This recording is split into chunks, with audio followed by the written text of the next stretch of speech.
Well, here we are in Niverville, and I wanted to do a little recording of the Actif Epica route to Winnipeg, just for people that will be riding the Niverville to Winnipeg section, so you know what it looks like.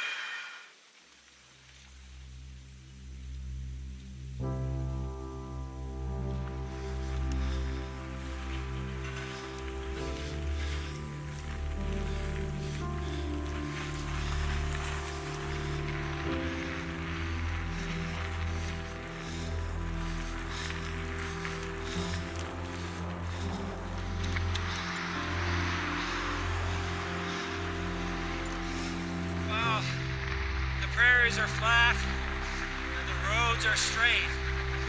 Sometimes you have little bumps. Just be prepared to just go along for the ride. Generally, the ride or route follows the Crow Ring Trail or the Trans-Canada Trail, but there are exceptions, so to keep track of your GPS or your route sheets. Well, here we are coming up to Gauthier. This is a nice left turn and then over to St. Adolphe area. You can tell by the farmhouse that's right on the corner here.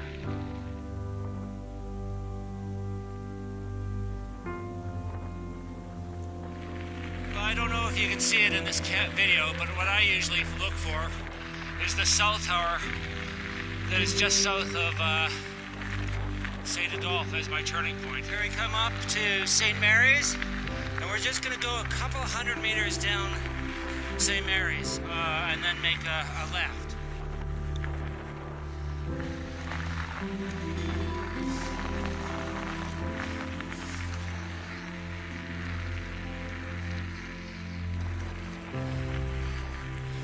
Remember, it's 50 kilometers an hour, so watch your speed. There are two dikes here. We're just going to go over this first one and across to the second one.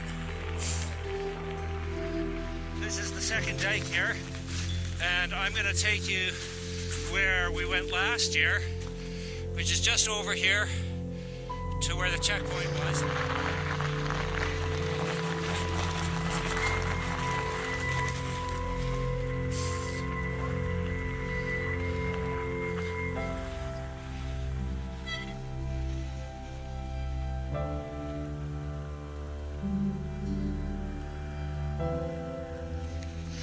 After following the top of the dike around St. Adolphe, we need to go down and under the bridge. So at this point, we make a left and follow the trail.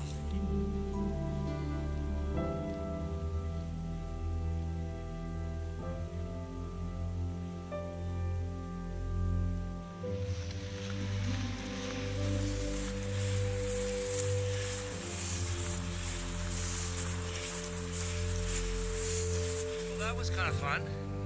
There had just been a couple of snowmobiles under there just recently, so it had really turned up the snow so it was nice and loose. I had to walk down the snowmobile trail. And here's Twin Creek. We'll make a right, but if you want, you can keep going straight for a little bit and stop at the snow maze for a little bit of entertainment. Alright, now we make the left on Sood.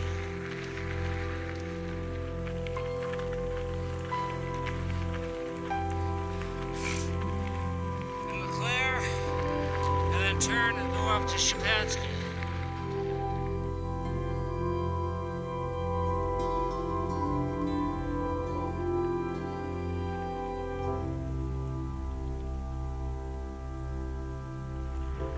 Alright, and left onto Shapansky.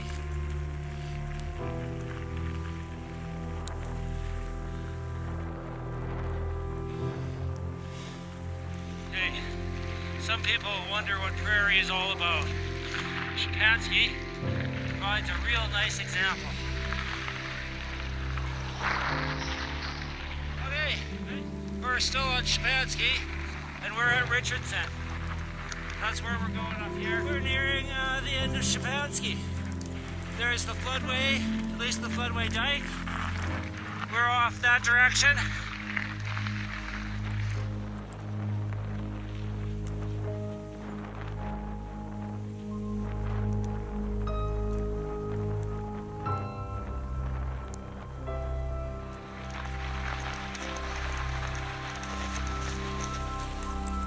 this is what the Floodway dike looks like in the Floodway. We're coming up to the end of the Crow Wing Trail.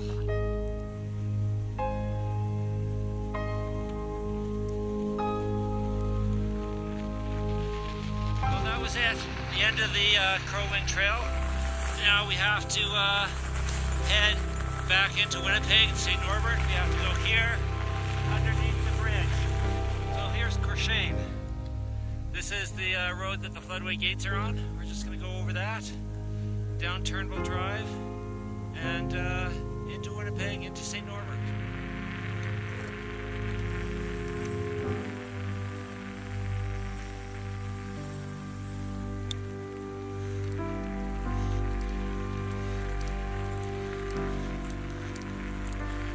We're now on Turnbull Drive. If you look back to the right, you can see the Floodway gates. So just after we pass the heritage site here, we're going to pull up on the sideway here, which is also an active transport trail. This will keep us off of the Highway 75.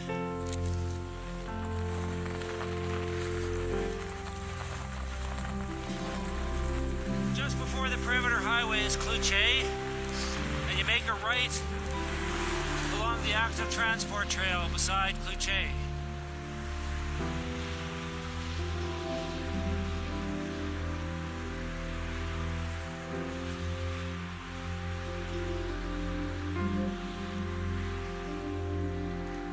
So we're just coming up to the end of Cloutier here.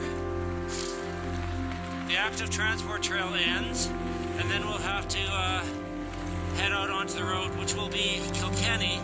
And we just stay on Kilkenny, stay right all the way until we get to King's Drive. So we're coming up on King's Park here at the corner, which is King's Drive. There's the park sign.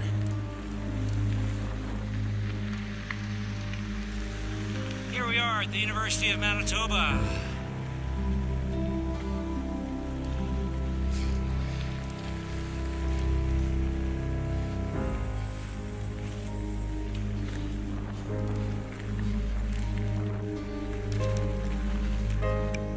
Checkpoints have changed location a few times at the university, so I'm going to go to the place of the checkpoint last year and just check your sheets, check your GPS to make sure.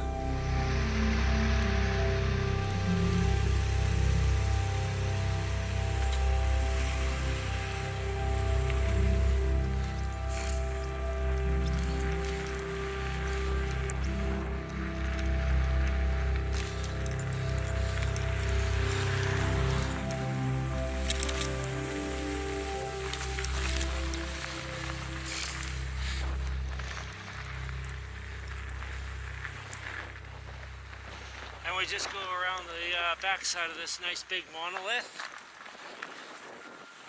and we're there. There we go. There we go. That's the end of my ride for today. That was fun. It's taken me about 4 hours to get here. So another hour to the Forks from this point.